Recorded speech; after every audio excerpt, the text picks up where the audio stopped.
in today. So we're doing a full day of school and probably a little more. We're gonna sit down and read right now. Lots of cozy books that we've got on our list. We didn't do barely anything yesterday because we had friends come over and they stayed till dinner time. So we are gonna do everything today and tomorrow, and the next day we have more friends coming over, and I'm hoping I can still take Fridays off as I usually do. So today we're gonna start off with a little poetry. Henry Wadsworth Longfellow, a little citizenship, whatever happened to justice, and ourselves, a little geography, the world of Columbus and Sons. We finished Little House, all the books, and we finished our Crispin book.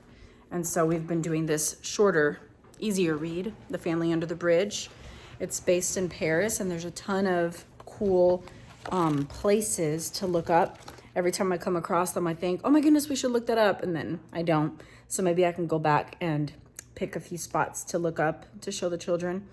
We're gonna do some writing, reading, math, science, and then we'll be done with the school day. Tomorrow we'll do more math, more reading, more writing, and probably some art, picture study, music study, and whatever else feels right. We'll be iced in tomorrow again, I think. I'm making a big chicken soup for lunch. I got those 2 loaves of bread, which should be enough for the rest of the day, and hopefully some leftover for tomorrow. And my plans today are to fold laundry. I've got a lot of laundry to fold. I would like to clean the bathrooms and exercise, and then of course do all of this school. Joelle is a little under the weather, so I'm making that soup for him. I just made them some tea and put some tinctures in the tea. I also have to strain my herbal tinctures, which are ready. I made a respiratory congestion one and a cough one. So I'll be straining those today and tell you a little bit more about that when I do that. And probably going to be giving the boys tinctures all day today and tomorrow and the next day, especially Joelle, who seems to be catching a cold. So we've already let the chickens out. Their coop was frozen shut, so I had to take some hot water out there and pour it on the lock to unlock it, and the latch and the door itself. But they're roaming around having a good old time. Hector left, even though it's icy. It's not as bad as it will be in the next few hours, so he had to do something and he'll be back. And we've got lots of firewood. We've got all our groceries. It's a pajama day, yay. And we're gonna take you along with us, so enjoy. So I made a coughing medicinal tincture, as well as a respiratory and congestion medicinal tincture. This is mostly 80 proof vodka. Up until first I filled it with the herbs, then I filled it with the vodka, and then I topped it off with vegetable glycerin. I got this organic vegetable glycerin off Amazon just to try it, to see how it would be. The vodka tinctures is what I did with the elderberry and the thyme and the echinacea and elecampane and plantain and red clover, goldenrod. I made quite a bit, and they were great. They're easy to take, but they taste really, really strong. They're easy to put into tea because the hot water evaporates the alcohol. So that's how I give it to the children. If I give it to the children straight, I just have them do 1 dropper full. For me, I do 2 dropper fulls, but I wanted to try the vegetable glycerin one because it tastes better, even though it's still just as strong because it's made with the vodka. So the coughing one, I used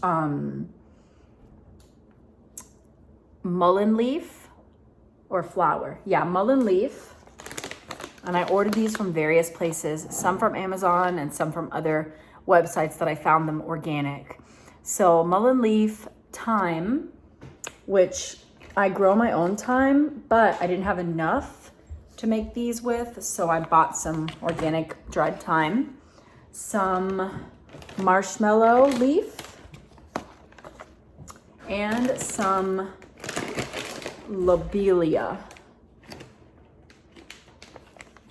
So those 4 herbs for the cough syrup or for the cough tincture, and it's good for allergies as well, but it works wonders for our cough, which Joelle has a cough right now. These are ready as of 2 days ago, so I'm gonna strain them and bottle them.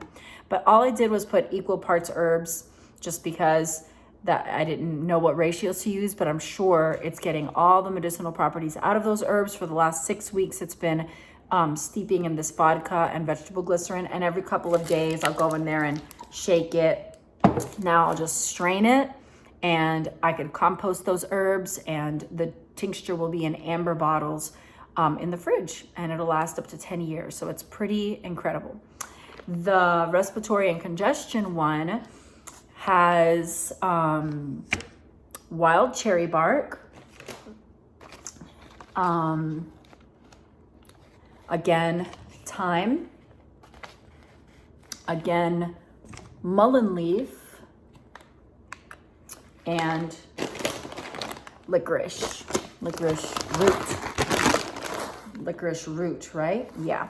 So 2 of the herbs repeat themselves, so that probably tells you that thyme is really, really good for congestion and respiratory type symptoms, including cough. I make a really potent tea with just thyme, and I make it really, really strong and concentrated with water and thyme. Just boil it, then strain it and add some honey to it and put it in the fridge in a jar, and the boys can take it by the spoonful like a cough syrup. I've also done straight thyme tincture before for cough and respiratory stuff. So if you don't want to get all the herbs and have a big medley of a tincture, you can isolate one herb that's really, really good for that thing. So do your research and see if you're interested in doing this. It really is so simple. You order your herbs or grow them. If you grow them, you can use them fresh or dried, and then put them in the combinations you want or just one. Top it off with 100 proof or 80 proof to 100 proof vodka. And if you want to add glycerin, you can. If you don't, just make it straight vodka, and then label it, of course, and put it in the cupboard or on the shelf for 6 weeks. Shake it every few days, and then strain it in amber bottles, and it has like a 10-year shelf life. So you can get labels too and label them. It's pretty awesome. I've had a lot of fun. I started last year, so this year I'm excited to continue learning and making more. And I'm really excited for my red clover to come back in. I foraged that last year. I would like to get a larger quantity this year. And my comfrey, which I grew last year, as well as my calendula, I made salves with that, and that was super easy. So the calendula salve is for like scrapes and cuts and stuff like that. The comfrey is for like sprains and bruises and sore muscles, and it's really, really incredibly effective. But that requires beeswax and essential oils and the dried herb, steeping for 6 weeks in oil. So I steeped the dried herb for 6 weeks, then I strained it. I had that infused oil, then I mixed that oil with beeswax and essential oils, making the salves. So that was really fun, or I should call it salves. The British call it salves. The Americans call it salves. So I'm gonna say salve. So that's that. I'm gonna get ready to strain these and label them and put them in the fridge.